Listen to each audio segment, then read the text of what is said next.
저는 전에 사귀었던 남자친구들에 대한 를 작성해 본 적이 있습니다. 오늘 제 이야기를 들어보시면 조금이라도 배우자를 만나는 데 있어서 도움이 되지 않을까 생각을 해서 구체적인 방법 4가지를 준비를 했습니다. 첫째는요. 실행해라 입니다. 안녕하세요. 왕자 언니입니다.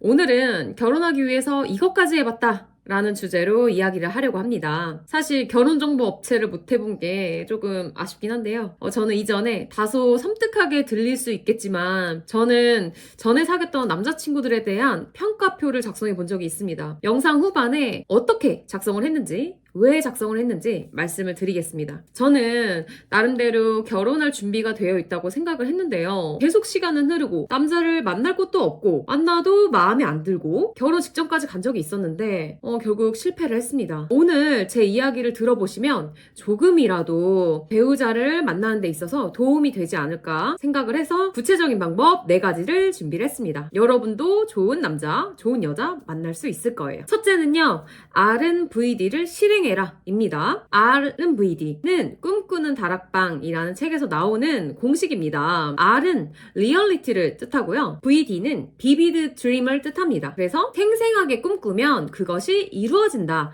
라는 의미를 가지고 있어요. 그래서 여러분들도 생생하게 결혼할 상대를 상상해 보면서 원하는 배우자에 대해서 작성해 보는 것입니다. 저는 사실 이 책을 2018년도에 읽게 되었는데요. 이 책을 읽고 나서 다이어리에 적어 놓았습니다. 보시면 이렇게 2018년도 다이어리인데요. 그 당시에 이렇게 해서 33개나 적어 놓았더라고요. 혹시 이 조건을 찾는 것이 어렵다면 이미 유튜브에 결혼 잘하는 방법, 이런 남자 절대 만나지 마라 와 같은 수없이 많은 내용이 있습니다. 그 영상들을 보면서 배우자로서 필요한 여러 요소들이 나오거든요. 그 영상을 참고해서 결혼한 상대방을 상상하면서 꼭 작성해 보셨으면 좋겠습니다. 둘째는요. 과거 남자친구들에 대해서 평가해 보아라입니다. 특히 왜 헤어졌는지를 따져봐야 됩니다. 저는 그 당시에 이순자 박사님 영상에서 8가지 결혼할 남자에 대한 요소를 적어놓고 평가를 해보았습니다. 여기서 중요한 점은 자신이 중요하게 여기는 요소를 새롭게 작성을 해서 판단을 하면 됩니다. 결혼에 대해서 자신이 용납할 수 없는 부분을 확인할 수 있어서 그 부분이 아주 큰 장점이었어요. 그리고 세 번째는요. 만남의 빈도를 높이는 것입니다. 이것은 논란이 있을 수 있다고 생각해요.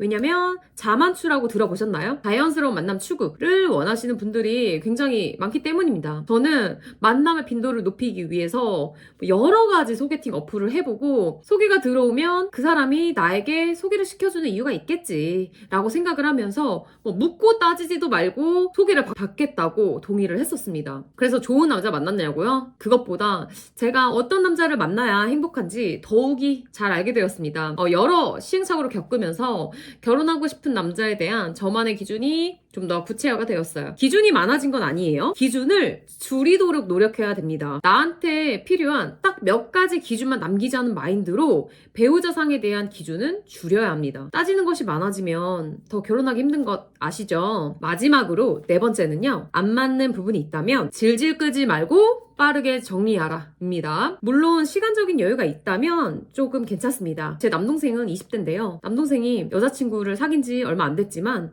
지금 여자친구와 결혼은 정말 아닌 것 같은데 라는 말을 하더라고요. 그래서 꼭 이 말을 해주고 싶긴 했었죠. 저는 30대가 되어가면서 저도 모르게 조바심이 나더라고요. 그렇기 때문에 조바심을 느끼기 전에 제가 미리 세워놓은 기준이 있잖아요. 그 기준에 딱 안 맞는 부분이 있다면 그런 행동이 있을 때 최대한 빠르게 관계를 정리하는 것이 필요합니다. 사실 나이를 들어간다는 걸 떠나서 10대 때나 20대나 30대, 40대 언제나 시간은 소중합니다. 그래서 결정이 내려진다면 빠르게 행동으로 옮기는 것이 시간을 아낄 수 있는 방법이라고 생각을 해요. 영상을 준비하면서 6년 전 다이어리를 찾아보게 되었는데요. 거기에 적어놓은 제가 원하는 배우자상을 다시 읽어보았어요. 지금 신랑과 비교를 해보니 딱 제 신랑인 거예요. 그래서 너무 신기했습니다. 진짜 생생하게 꿈꾸면 이루어진다 라는 말이 맞는 말인 것 같더라고요. 그래서 여러분들도 꼭 원하는 배우자 요소에 대해서 적어보셨으면 좋겠습니다. 궁금한 점이나 연애에 대해서 고민되는 부분이 있다면 댓글 달아주시면 제가